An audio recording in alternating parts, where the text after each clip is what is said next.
So yes, through our GenU partnership, we have been very much focused on skills building, but much more obviously on livelihood generation. Because in the end, what really matters for young people whenever you talk to them is a livelihood. And so the key is twofold. One is obviously that we know there are not enough jobs for all the cohorts of young people that come on the market. And it's important obviously that whatever skills they acquire are directly linked to actually job opportunities and to really make that match and build a pathway towards a job, but that's only one part of the equation. The other part of the equation is actually, as I said, there are not enough jobs, and therefore it is really critical to look at livelihoods much broader than only from established job. First of all, obviously, you have to look at everything that's the informal economy. That is absolutely critical. But secondly, and that's very important for us as UNICEF, our focus also on achieving the SDG for children is actually young people as change makers, but not just in a way as we used to see them, but as impact makers in a way that actually creates livelihoods. So you can speak about social entrepreneurship. You can also really speak about what we call the impact economy. So everybody is looking for impact, be it social impact, be it environmental impact, be it questions related to migration, be it questions related to social cohesion.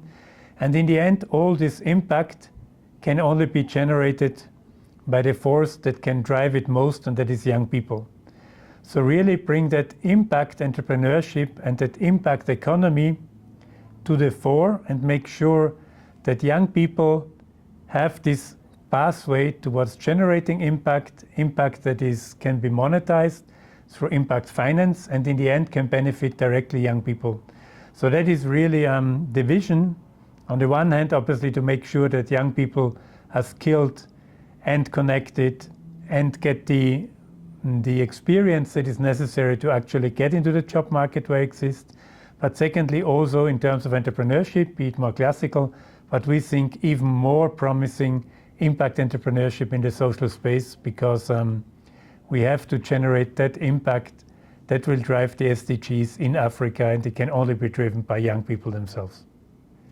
So what I really also know from the whole GenU network is that all the discussions obviously at the global level, at the continental level, at the national level show that there is a real realization that nobody can effectuate that change.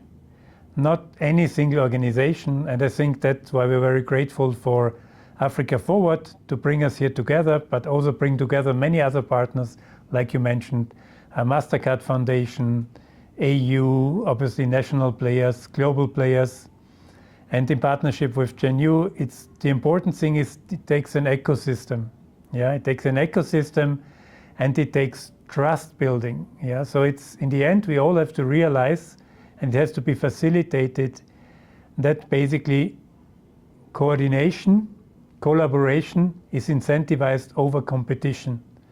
Yeah, sometimes we see young people as being owned by one organization. No, young people are owned by nobody but themselves.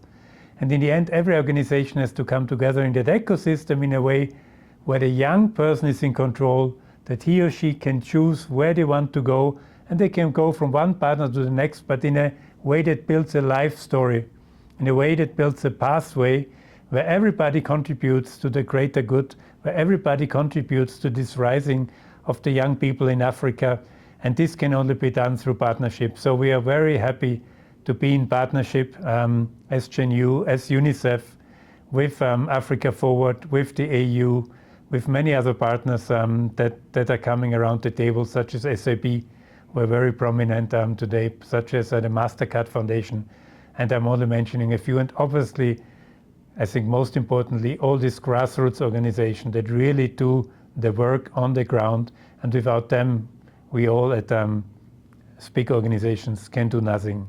Yeah, it's really this linkage from the community level all the way up to a global demand for impact. And that's really what we have to realize, that only together we can build this Africa that goes forward, that takes its stage on the global place. And as I said, actually, I think that the world needs Africa much more probably than it realizes, and I'm proud and happy to pay a little contribution to this emerging of Africa for itself, but also for the better of the world. So what I take away first is that I'm so happy I see some panelists that I know for 10 years when they were just getting off matric, the A-level in the African terms, and now I see them sitting next to me, very eloquent, and basically I think that's for me the biggest takeaway, that young people take the space that is theirs, and all we have to do is facilitate and actually move backwards, move away, and let them take their space. And the other thing I take away is the importance of trust. It was mentioned over and over again, but trust needs transparency.